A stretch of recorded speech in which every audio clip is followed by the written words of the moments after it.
There is a force living inside you. You don't see it, you don't touch it, but you hear it. It is the voice that wakes you up at 3 a.m. replaying a conversation from years ago. It is the narrator that convinces you that everyone in the room is judging you. It is the invisible architect of your anxiety, your self-doubt, and your hesitation. You think this voice is you? You think that the constant stream of noise, judgment, planning, and worrying is your personality. You think that your thoughts are reality, but they are not. You are living inside a mental projection, a story generated by a mind that has been left running without direction. You are physically present in this room, watching this screen, but mentally you are miles away.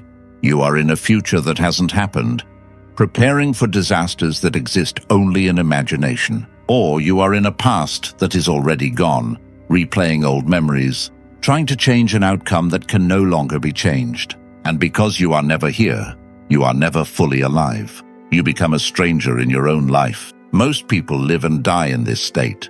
They spend 70 or 80 years trapped inside the small kingdom of their own mind, controlled by a narrator they never consciously chose. They think this is normal. They call it being human. It is not. It is a condition of the modern mind. But what happens when the noise stops? What happens when you finally disconnect from the loudspeaker? I'm not talking about positive thinking. I'm not talking about suppressing your emotions or distracting yourself with quick entertainment. I am talking about one of the most profound psychological shifts a human being can experience, the collapse of the false self. When you stop living inside your head, you don't just feel better. The world begins to look different. Colors appear sharper. Time seems to slow down. Your presence becomes heavier, calmer, and more noticeable to those who are still lost in distraction. You stop reacting and you start directing. But to get there, we have to examine the structure of your mind. We have to look at the chaotic noise you've been hiding behind your smile. You are going to feel resistance. Your mind will want to click away. It will tell you this is too long, too deep, too uncomfortable. That is the voice trying to protect its territory. Ignore it, stay, because the silence you are searching for exists on the other side of this darkness. Let's establish a hard truth. Most of your suffering is not happening in the real world. It is happening in the theater of your mind. The Stoics understood this. The Buddhists understood this. Modern psychology is only now catching up. There is a concept called the second arrow.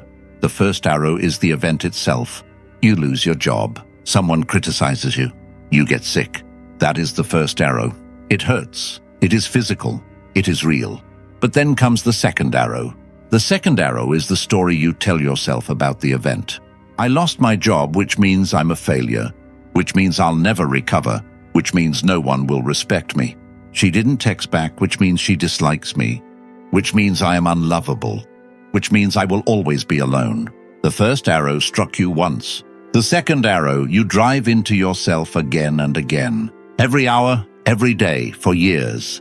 You become attached to the second arrow. Why? Because your brain is not designed to make you happy. It is designed to keep you alive. To a primitive brain, quiet feels dangerous.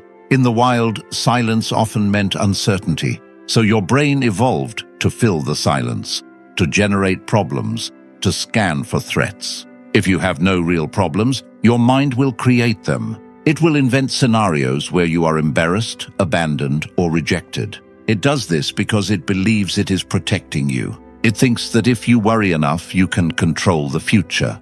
This is the great illusion of anxiety. The belief that if you think about a problem long enough, you can solve it. But you aren't solving anything. You are spinning. You are like a car with its wheels stuck in the mud, slamming on the accelerator. You are burning fuel, making noise, exhausting the engine, and going absolutely nowhere. Living in your head creates a distortion field. You stop seeing people as they are. You see them as characters in your personal drama. You project your insecurities onto them. If you feel small, you will perceive everyone as arrogant. If you feel guilty, you will perceive every innocent comment as criticism. If you are afraid of abandonment, you will cling to people until they leave, fulfilling the very prophecy you feared. This is why relationships break down. Not because of them, because you are no longer relating to them. You are relating to an image of them inside your head. You are arguing with a shadow while the real person stands in front of you, confused and hurt. You are trapped in a hall of mirrors, and until you break that illusion, you will never fully touch reality. What is the cost of this? What is the price you pay for this endless mental chatter? The price is your life. I don't mean your heartbeat. I mean the quality of your existence. When you are lost in thought, you are absent. You are not tasting your food. You are not hearing the music. You are not feeling the warmth of the person sitting beside you. You are skimming across the surface of existence without ever diving beneath it. But there is another cost, a strategic cost. Living in your head makes you ineffective. A person trapped in thought becomes slow. They hesitate. They doubt. They overanalyze. In a confrontation, the person constantly calculating what to say next is already behind. The person who is fully present, empty of noise and full of awareness, holds the advantage. Think of elite athletes, master craftsmen, top performers in any field. When they are operating at their highest level, they are not trapped in thought. They are in flow. The internal commentary disappears. Awareness takes over. Action and attention become one. When you live in your head, you drain energy. Your brain already consumes a huge amount of your body's resources.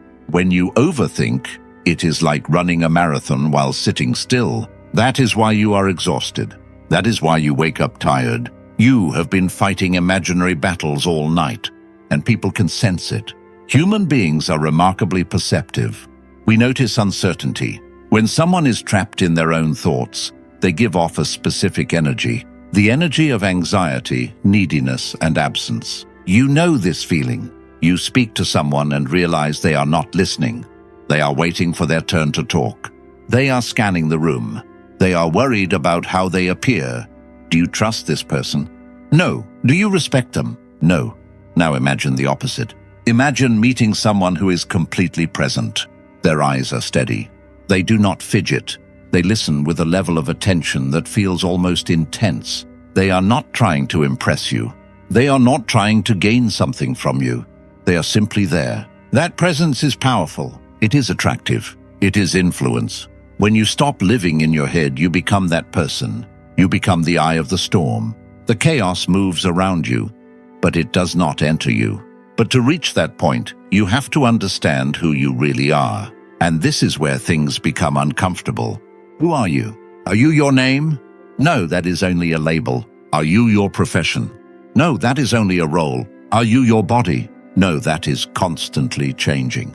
Are you your thoughts? This is where most people make the mistake.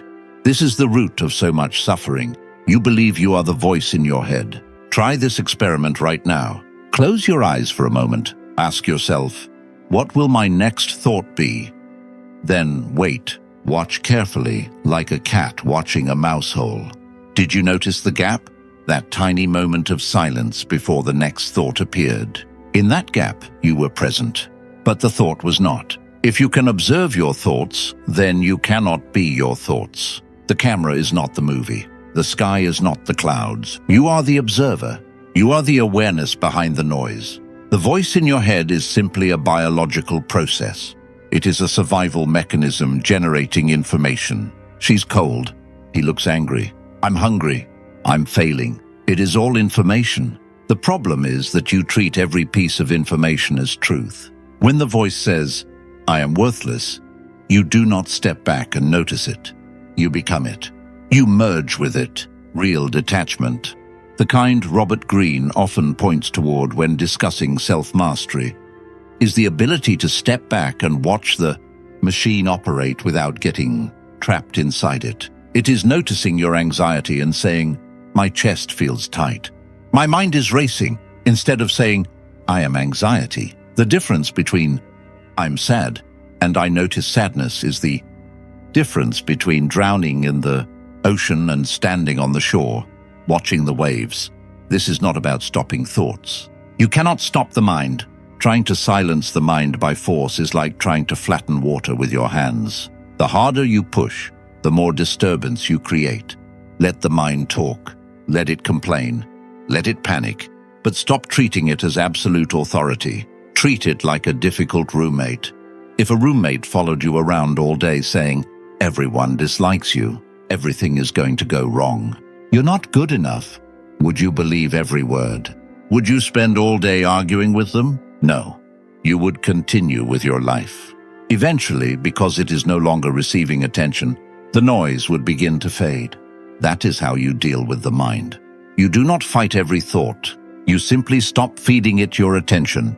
Why is this so difficult? If it is really this simple, just observe the thoughts and don't engage with them. Then why do most people fail? Why do you keep getting pulled back into the drama? Because a part of you is attached to the suffering. I know you want to reject that idea. You say, "No, I hate being anxious. I hate feeling depressed." But deep within the shadow side of your psychology, there is an attachment to it. Why? Because your pain gives you an identity. Who would you be without your wounds? Who would you be without the story of being misunderstood, overlooked, or different from everyone else? If you stopped thinking about your problems all day, you would have to face the emptiness of the present moment. You would have to face the reality that your life is your responsibility. The voice in your head provides explanations. It tells you why you haven't succeeded. The system is unfair. It tells you why you are alone. People are shallow. It builds a narrative where you are the central character in a difficult story, and the ego loves being the central character. Even if the story is painful, the ego would rather feel special and miserable than ordinary and peaceful. To stop living inside your head, you have to let the false version of yourself fade away. Not physically, but psychologically. You have to release the story you constantly tell yourself about who you are. This is what Carl Jung pointed toward when discussing the shadow. It is what many spiritual traditions describe as dissolving the ego's grip. It is the realization that the person you think you are is largely a collection of habits, memories, labels, and defense mechanisms. When you step out of thought and into awareness, you stop identifying with the character you have been playing. You become simply aware. This feels threatening to the ego. The ego says, "If you stop thinking about me, I will disappear." In a way, it is correct. That is why when you sit in silence or try to meditate, your mind suddenly becomes louder. It throws your fears at you. It reminds you of old mistakes, unfinished responsibilities, and painful memories. It is demanding your attention. It is trying to pull you back into the story. Let it happen. Stay still. This is the path of self-mastery. It is easier to remain trapped in the noise than to become comfortable with silence. But the reward is freedom. When you no longer depend on your thoughts to define you, you become difficult to shake. Criticism passes through you. Failure becomes feedback. Life becomes information rather than identity. You become like water, adaptable, calm, and impossible to hold down. So what happens on the other side? When you finally stop living in your head, everything changes. The first thing you notice is the silence. It's not an empty silence. It's a full silence, a vibrating, alive stillness. You stop waiting for the next moment. You realize that this moment is the only thing that has ever existed. The past is a memory trace. The future is a projection. Life is always now. When you live in the now, fear begins to dissolve. Fear requires the future to exist. You cannot fear the present moment. You can face it. You can deal with it. You can accept it, but you cannot fear it. Fear is always connected to what if. When you remove the what if, you weaken the fear. You become highly effective. You stop procrastinating because procrastination is often just overthinking. The difficulty of a task. You see the dish, you wash the dish. You see the work, you do the work. There is no endless internal debate. Your relationships begin to transform. You are no longer using people to validate your ego. You are no longer projecting your private script onto them. You see them more clearly. And because you truly see them, they feel safe around you. They open up. They trust you. You become a magnet for honesty, and you become powerful. I use that word deliberately. A person who is not controlled by their own mind becomes much harder to control by others. Marketing loses much of its influence because you notice the persuasion. Guilt trips lose their grip because you recognize the emotional hook without taking the bait. Group pressure loses its power because you remain anchored in your own awareness. You become an outlier, a rare individual who sees through the noise. You move through the world and it feels almost dreamlike. You understand that much of life is perception. You understand the rules. And because you are no longer trapped by them, you are able to navigate them with far greater skill than most people. The voice will not disappear overnight. You have spent decades training it to be loud. It has momentum. Tomorrow you will wake up and the machine will start again. I'm tired. I have so much to do. What if I fail? Notice it. That is the practice. That is the work. Don't judge yourself for thinking. Just notice it. There is the voice. There is the narrator. Then return to your breath. Return to your hands. Return to the room. Do this 10 times a day, then 100, then 1,000. Every time you pull your attention out of the mental simulation and back into reality, you are doing a repetition. You are building the muscle of awareness. Eventually, the gaps become longer. The peace becomes deeper. And one day you will be walking down the street when you realize the constant commentary has faded into the background. And for the first time in your life, you will truly see the sky. Not the word sky, not the concept of sky, but the reality itself. Vast, infinite, silent, just like awareness itself. If you're still here, you're already thinking differently than most people. Subscribe if you haven't. Continue studying, continue observing, continue practicing. Because the moment you stop living inside the noise of your mind is the moment you begin experiencing life directly rather than through a story about it.